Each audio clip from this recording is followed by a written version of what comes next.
एक बार की बात है, एक गांव में एक चुड़ैल का साया था। वह रात में आती थी और जो भी गांव वाला उसे घर के बाहर मिल जाता तो उसे पकड़ कर ले जाती थी। एक दिन की बात है, वह चुड़ैल गांव में आती है। उसे गांव में कोई भी नहीं मिलता है तो वह घर के बाहर जाकर दरवाजा खटखटाने लगती है और लड़की की आवाज में बोलती है, कोई है इस घर में, कोई है, मुझे बहुत मदद चाहिए। गांव के लोगों को पता नहीं था कि वे चुड़ैल है और चुड़ैल ही दरवाजा बजा रही है।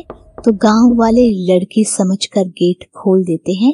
तो वे चुड़ैल गांव वाले को पकड़ कर ले जाती है और उन्हें खा जाती है। ऐसे ही सारे गांव वालों को एक एक कर वे चुड़ैल ले जाने लगी। एक दिन की बात है, एक गांव का सरपंच एक सभा बुलाता है। सारे गांव वाले इकट्ठा हो जाते हैं। सरपंच बोलता है, अपन को इस चुड़ैल के आतंक से अब कौन बचाएगा। अपन ऐसा कोई उपाय खोजते हैं जिससे अपन इस चुड़ैल के आतंक से बच सके। सभी लोग अपनी अपनी राय बताते हैं पर सरपंच को किसी की भी राय पसंद नहीं आती है। तो राजू बोलता है, सरपंच जी मेरे पास एक उपाय है, आप कहो तो बताओ। सरपंच जी, अपन एक काम करते हैं, अपन सारे गांव के घरों के बाहर एक आईना लगा देते हैं जिससे चुड़ैल को लगेगा कि वहां पर एक दूसरी चुड़ैल है। वह चुड़ैल अपने आप को ही देख कर डर जाएगी और वहां से चली जाएगी। इससे अपने गांव वाले बच जाएंगे।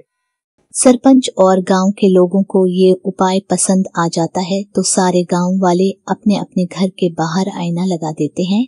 राजू के पिताजी अपने घर के बाहर आईना नहीं लगाते हैं, ऐसी बातों पर विश्वास नहीं करते हैं। बहुत रात हो चुकी थी तो वह चुड़ैल अपना शिकार करने के लिए गांव में आ जाती है। वह पूरे गांव में घूमती है। फिर वह एक घर के बाहर जाती है और देखती है कि गांव वालों ने घर के बाहर एक चुड़ैल खड़ी की हुई है। चुड़ैल बोलती है, आज तो सारे गांव वालों ने मिलकर अपने अपने घर के बाहर एक चुड़ैल खड़ी की हुई है और यह चुड़ैल मेरा क्या बिगाड़ लेगी। सोचते हैं कि फिर चुड़ैल चिल्लाती करती है। वैसे ही आईना भी करता है।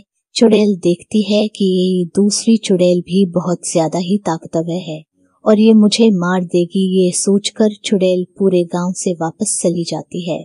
सुबह हो चुकी थी। गांव वालों ने वापस एक सभा बुलाई। गांव का सरपंच बोलता है, बेटा राजू, तेरा ये उपाय काम कर। वह चुड़ैल आई थी और डर कर वापस चली गई। सारे गांव वाले मिलकर राजू को शाबाशी देते हैं। फिर सब अपने अपने घर चले जाते हैं।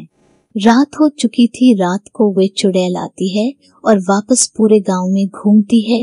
वह देखती है कि सारे गांव वालों ने आज भी इस चुड़ैल को अपने घर के बाहर खड़ा किया हुआ है। फिर वे घूमती घूमती राजू के घर के बाहर आ जाती है।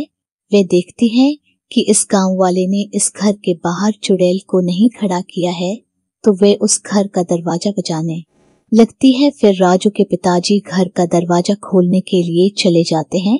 वह घर का दरवाजा खोल देते हैं। वे देखते हैं कि वहां पर एक चुड़ैल खड़ी हुई है। वह राजू की पिताजी को उठाकर ले जाती है। राजू के पिताजी की आवाज सुनकर सारे गांव वाले इकट्ठा हो जाते हैं। राजू की पत्नी बोलती है, कोई तो मेरे पति को बचाओ, नहीं तो वह चुड़ैल उन्हें खा जाएगी।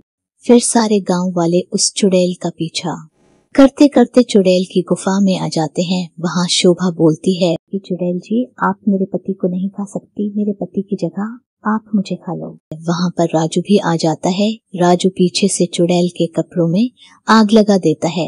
आग लगे होने के कारण वह चुड़ैल पूरी जल जाती है और चुड़ैल मर जाती है। Please like and subscribe. Thank you.